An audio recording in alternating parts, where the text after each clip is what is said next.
வணக்கம். இது people English series. இந்த வீடியோல ஒரு இன்ட்ரெஸ்டிங்கான டாபிக் பார்க்க போறோம். சாதாரணமா நம்ம பேசுறப்போ, நாங்க மாறி மாறி ஒரு பேக்க தூக்கிட்டு போனோம். நாங்க மாறி மாறி கார ஓட்டுனோம். இப்படிலாம் நம்ம சொல்றோம் இல்லையா?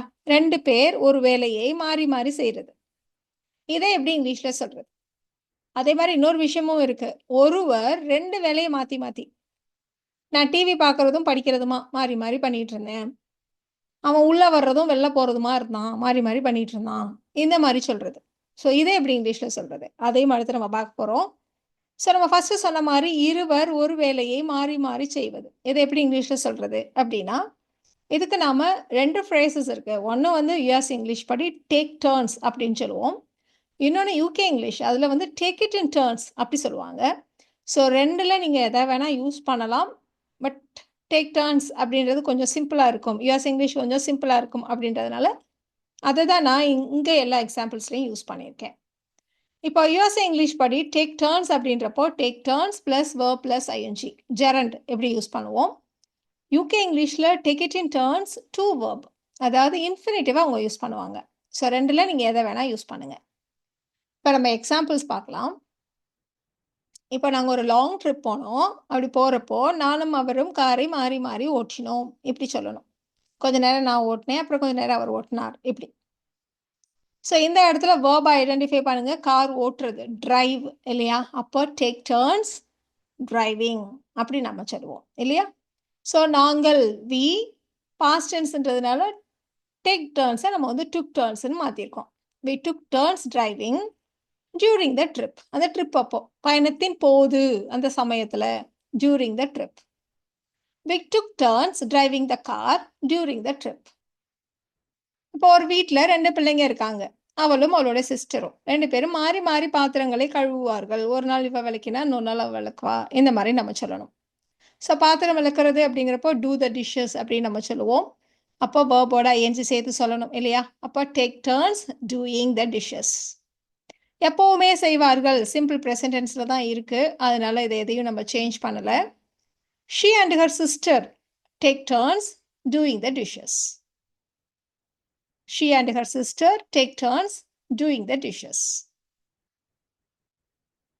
குழந்தைங்க 2 பேர் மாறி மாறி ஊஞ்சலில் விளையாடினார்கள். ஆளுக்கு ஒரு தடவை. கொஞ்ச நேரம். அப்ப இந்த இடத்துல விளையாடினார்கள் அப்படின்னு இருக்கு. அதனால நம்ம வந்து playing on the swing அப்படி வச்சுக்கலாம். அப்போ இந்த இடத்துல take turns verb plus ing இல்லையா? So take turns playing. குழந்தைகள் the children past tense இல்லையா? அதனால took turns playing on the swing. The children took turns playing on the swing. இப்போ நாங்கள் விளையாண்டோம். விளையாடுறப்ப நம்ம என்ன செய்வோம்? மாறி மாறி தாயக்கட்டையை உருட்டினோம் அப்படின்னு நம்ம சொல்லணும். ஸோ இப்போ உருட்டுறதுன்னா ரோல் பண்ணுறது இல்லையா? ஸோ ரோலிங் த டைஸ் அப்படி தான் சொல்லுவாங்க இல்லையா? ஸோ அதனால take turns verb plus ing. அதனால டேக் டர்ன்ஸ் ரோலிங். நாங்கள் we took turns past tense. அதனால we took turns rolling the dice. சிம்பிளான ஒரு sentence. We took turns rolling the dice. இப்போ நான் ஸ்கூலுக்கு போனேன்னா, என்னுடைய பேரண்ட்ஸ் 2 பேரும் மாறி மாறி என்னை ஸ்கூல்லேருந்து அழைக்க வருவாங்க. ஒரு நாள் எங்க அம்மா வந்தாங்கன்னா, இன்னொரு நாள் எங்க அப்பா வருவார். மாறி மாறி வருவார்கள் அப்படின்னு நம்ம சொல்லணும். ஸோ என்னுடைய பெற்றோர் இருவரும் அப்படின்னு நம்ம தமிழ்ல சொல்றோம். இங்கிலீஷை பொறுத்த வரைக்கும் பேரண்ட்ஸ்ன்னு சொன்னா போதும். போத் மை பேரண்ட்ஸ்லாம் சொல்ல வேண்டாம்.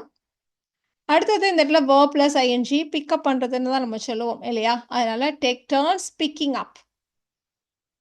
பிக்கிங் அப் மீ அப்படி சொல்ல மாட்டாங்க. பிக்கிங் யாரை அதுக்கப்புறம் தான் அப்புன்னு போடுவோம். அதனால பிக்கிங் மீ அப் அப்படின்னு தான் நம்ம சொல்லுவோம். மை பேரண்ட்ஸ் டேக் டர்ன்ஸ் எப்போவுமே அழைக்க வருவாங்க. எப்போவுமே இல்லையா?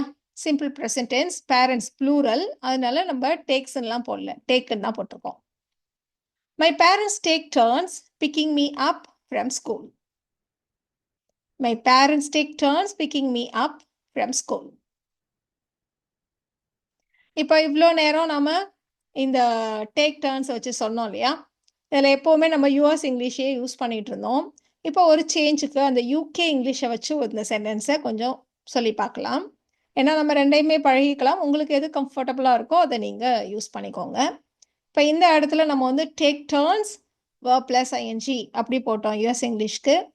யூகே இங்கிலீஷ் படி take it in turns to verb அப்படி போடணும். அப்போ my parents take it in turns to big me up from school. இதுவும் நல்லா தான் இருக்குது இல்லையா? My parents take it in turns to big me up from school. So எது உங்களுக்கு கன்வீனியண்ட்டாக இருக்கோ அதை நீங்கள் யூஸ் பண்ணுங்கள்.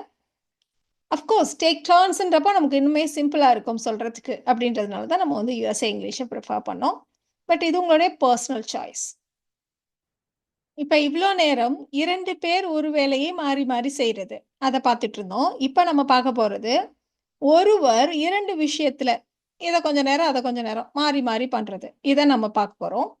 இப்போ அவர் உரை நிகழ்த்தும் போது பேசுகிறப்போ இங்கிலீஷையும் தமிழையும் மாறி மாறி பேசினார் இப்படி நம்ம சொல்லணும். ஸோ ஒருவர் 2 விஷயங்கள், இதுக்கு நம்ம ஆல்டர்னேட் பிட்வீன் அப்படின்ற ஃப்ரேஸை யூஸ் பண்ணுவோம். ஸோ ரொம்ப சிம்பிள் இதை யூஸ் பண்ணுறது. ஆல்டர்னேட் பிட்வீன் பக்கத்தில் என்ன 2 விஷயங்கள் அப்படின்றத ஜெரண்ட் ஃபார்மில் சொல்லிடுங்க, அவ்வளோதான். இப்போ இந்த எக்ஸாம்பிள் பாருங்களேன், நம்ம சொன்ன அதே விஷயந்தான். அவர் உரை நிகழ்த்தும் போது ஆங்கிலத்தையும் தமிழையும் மாறி மாறி பேசினார் எப்படி நம்ம சொல்லணும். So alternate between Tamil and English, English and Tamil, அவ்வளோதான். 2 விஷயத்தையும் பக்கத்தில் அண்டு சேர்த்து சொல்ல வேண்டியதுதான். ஸோ அவர் உரை நிகழ்த்தினார் இல்லையா? ஸோ அதெல்லாம் நம்ம வந்து டியூரிங் த ஸ்பீச், உரை நிகழ்த்தும் போது அதில் வந்துருச்சு during the speech. So he alternated between past tense, அதனால he alternated between Tamil and English during the speech. He alternated between English and Tamil during the speech இப்படி நாம் சொல்லலாம். பட் இதில் ஒரு விஷயம் என்ன அப்படின்னா, இதில் வெறுமனே நாம் எந்த 2 விஷயங்களையும் மாறி மாறி பண்ணார் அப்படின்னு மட்டும்தான் அந்த ஸ்ட்ரக்சரில் நம்ம சொல்ல முடியும். இப்போ இந்த எக்ஸாம்பிள் பாருங்கள். முன்னாடியே சொன்ன மாதிரி நாங்கள் ஒரு லாங் ட்ரிப் போனோம். போகிறப்ப கார் ஓட்டுவதும் ஓய்வெடுப்பதுமாக மாறி மாறி செய்தோம். ஸோ நாங்கள் அப்படின்ற ஒரு சப்ஜெக்டை அதை ஒன்றா சிங்கிளாக வச்சுக்கிட்டோம். அந்த சப்ஜெக்டை ஒன்றா வச்சுக்கிட்டோம். 2 விஷயங்களை மாறி மாறி பண்ணோம். ஒன்று கார் ஓட்டுறது, இன்னொன்று ஓய்வெடுப்பது. இப்படியா நாங்கள் போனோம் இப்படி நம்ம சொல்லணும். இந்த மாதிரி சொல்கிறதுக்கு நீங்கள் இப்போ சொன்ன அந்த ஆல்டர்னேட் பிட்வீன் நம்ம யூஸ் பண்ணுவோம். ஸோ 2 வேலைகள், டிரைவிங் அண்ட் ரெஸ்டிங் இல்லையா, இல்லை ரிலாக்ஸிங் எப்படி வேணால் வச்சுக்கோங்க. So we alternated between driving and resting. We alternated between driving and resting. But இதில் நம்ம இன்னொரு விஷயம் கூட சொல்லுவோம். அதாவது நான் கார் ஓட்டுறப்ப அவர் ரெஸ்ட் எடுக்கிறதும், அவர் கார் ஓட்டுறப்ப நான் ரெஸ்ட் எடுப்பதுமாக மாறி மாறி செய்தோம் அப்படின்ற அர்த்தம் இதில் வராது. வெறுமனே இந்த வேலையும் அந்த வேலையும் மாறி மாறி செய்தோம், இந்த அர்த்தம் மட்டும்தான் ஆல்டர்னேட் பிட்வீன் கொடுக்கும். அப்போது நான் கார் ஓட்டுறப்ப அவர் ரெஸ்ட் எடுத்தார், அவர் கார் ஓட்டுறப்ப நான் ரெஸ்ட் எடுத்தேன் அப்படின்னா நம்ம அதை எப்படி சொல்லணும்? அதுக்கு நீங்கள் டேக் டர்னை தான் யூஸ் பண்ணணும். இந்த சென்டென்ஸை நம்ம எப்படி சொல்லுவோம்? அப்போ பாஸ்ட் டென்ஸ்ன்றதுனால டுக் டர்ன்ஸ்ன்னு சொல்லியிருக்கோம். இது பக்கத்தில் ஐஎன்ஜி சேர்த்து யூஸ் பண்ணணும். ஸோ டிரைவிங் அண்ட் ரெஸ்டிங், அவ்வளோதான். தி டுக் டர்ன்ஸ் டிரைவிங் அண்ட் ரெஸ்டிங் அப்படின்னு சொன்னால் டேக் டர்னுனா 2 பேர் மாறி மாறி செஞ்சாங்கன்னு அர்த்தம். டிரைவிங் அண்ட் ரெஸ்டிங் 2 வேலைகளை. அப்போ ஒருத்தர் டிரைவ் பண்ணுறப்ப இன்னொருத்தர் ரெஸ்ட் எடுத்தார், இன்னொருத்தர் ரெஸ்ட் எடுக்கிறப்போ இவர் டிரைவ் பண்ணார். ஸோ இந்த மாதிரி ஆல்டர்னேட் மீனிங் உங்களுக்கு கிடைச்சிடும். ஸோ ரொம்ப சிம்பிள் இல்லையா? So we took turns driving and resting, அவ்வளோதான். அவர் 30 நிமிஷம் ஜாகிங் அண்ட் வாக்கிங் 2த்தையும் மாறி மாறி செய்தார், மாறி மாறி சென்றார் இப்படி நாம் சொல்லணும். ஸோ 2 விஷயங்களை மாறி மாறி ஒருத்தர் செய்கிறார், அப்போ ஆல்டர்னேட் பிட்வீன் இல்லையா? So he alternated between jogging and walking for 30 minutes. ஒரு 30 நிமிஷம் இப்படி பண்ணார். He alternated between jogging and walking for 30 minutes. So இதில் வந்து ஒருத்தர் தான், அதனால எந்த கன்ஃபியூஷனும் இல்லை. 2 வேலைகள் அப்படின்றதுனால நம்ம ஆல்டர்னேட் பிட்வீன் அப்படி ஈஸியாக யூஸ் பண்ணிட்டோம். இப்போ அடுத்த எக்ஸாம்பிள் கூட பார்க்கலாம். என்னோட அம்மா உள்ளே போகிறதும் அப்பா வர்றாரான்னு வெளில எட்டி பார்ப்பதுமாக மாறி மாறி செஞ்சுட்டு இருந்தாங்க எப்படி நம்ம சொல்ல போகிறோம். ஸோ ஒரு நபர் 2 விஷயத்த மாறி மாறி செஞ்சிட்ருக்காங்க. அப்போ நீங்கள் ஆல்டர்னேட் பிட்வீனை ஈஸியாக யூஸ் பண்ணிடலாம். என்ன 2 விஷயங்கள் பண்ணுறாங்க? உள்ளே போகிறதும் கோயிங் இன்சைட் இல்லையா, வெளியில் எட்டி பார்க்குறதும் லுக்கிங் அவுட் சைடு. ஸோ 2 விஷயங்கள் வந்து going inside and looking outside. அப்போ இதை ஃபஸ்ட் நம்ம சொல்லிடலாம். My mom alternated between going inside and looking outside. Simple. இப்போ அடுத்து மீதி விஷயத்தை நம்ம ஃபார்ம் பண்ணிக்கலாம், ஃப்ரேம் பண்ணிக்கலாம். எதுக்காக எட்டி பார்த்தாங்கன்னா அப்பா வராரான்னு. அதனால to see if my father was coming. To see if my father was coming, அவ்வளோதான். எவ்வளோ லாங் சென்டென்ஸ் எவ்வளோ ஈஸியா ஃப்ரேம் பண்ணிடலாம் இல்லையா? My mom alternated between going inside and looking outside to see if my father was coming. அவ்வளோதான். சரி, இப்ப இந்த எக்ஸாம்பிள் பாருங்க. குழந்தைங்க ஊஞ்சலில் ஆடுவதும், ஊஞ்சலை ஆட்டுவதுமாக மாறி மாறி செய்தார்கள் அப்படின்னு நம்ம சொல்லணும். அப்படின்னா என்ன அர்த்தம்? ஒரு குழந்தை உட்கார்ந்திருக்கப்ப இன்னொரு குழந்தை ஆட்டும். அந்த குழந்தை உட்கார்ந்திருக்கிறப்ப இந்த குழந்தை ஆட்டும். இதுதான் மாறி மாறி செய்றது. ஸோ இந்த இடத்துல நாம 2 நபர்கள் 2 வேலை இல்லையா? ஸோ அப்படிப்பட்ட இடத்துலலாம் நீங்க ஆல்டர்னேட் பிட்வீன் யூஸ் பண்ணாதீங்க. டேக் டர்ன்ஸையே யூஸ் பண்ணுங்க. 2 விஷயங்களையும் அண்டு போட்டு நீங்க சொல்லிடுங்க. அவ்வளோதான். ஸோ குழந்தைகள் ஊஞ்சலில் ஆடுவது அப்படிங்கிறப்போ நம்ம வந்து ஸ்விங்கிங் அப்படின்னு நம்ம சொல்லுவோம். ஆட்டுவது அப்படிங்கிறப்போ புஷ்ஷிங் அப்படின்னு நம்ம சொல்லுவோம். So the children took turns, past tense. அதனால the children took turns swinging and pushing. The children took turns swinging and pushing. அப்படின்னாலே இட்ஸ் அண்டர்ஸ்டுட் ஒருத்தவங்க வந்து உட்கார்றப்ப இன்னொரு குழந்தை ஆட்டுது, மாறி மாறி பண்றாங்க அப்படின்னு தான் அர்த்தம். The children took turns swinging and pushing.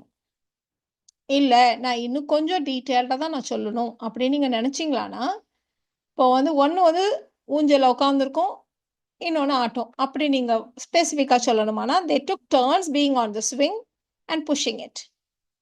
They took turns being on the swing and pushing it. But அந்த அளவுக்கு தேவையில்ல.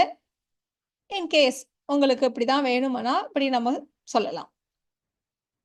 ஸோ இப்போ இந்த வீடியோல இந்த take turns and alternate between இது 2ம் உங்களுக்கு புரிஞ்சிருக்கும்னு நினைக்கிறேன். அப்போ நீங்க இந்த சென்டென்சஸை ட்ரை பண்ணுங்க. நாங்க மாறி மாறி கனமான பைய தூக்கிட்டு போனோம். அவ டிவி பார்க்குறதும், ஃபோன் அப்படி ஸ்க்ரோல் பண்ணுறதுமா ஸ்க்ரோலிங் ஆன் த ஃபோன் சொல்லுவோம் இல்லையா? அதையும் மாறி மாறி பண்ணா. அவங்க 2 பேரும் மாறி மாறி கேக் ஓட்டிக்கிட்டாங்க. இப்படி நாம சொல்லணும். இந்த சென்டென்சஸை நீங்க ட்ரை பண்ணுங்க. உங்களுக்கான ஆன்சர்ஸை நான் போஸ்ட் பண்றேன். நீங்க அப்போ செக் பண்ணிக்கோங்க. ஸோ இந்த வீடியோல நாம take turns and alternate between இந்த 2 ஃப்ரேசஸ் பத்தி தெரிஞ்சுக்கிட்டோம். இந்த வீடியோ உங்களுக்கு யூஸ்ஃபுல்லா இருக்கும்னு நினைக்கிறேன். Thank you so much.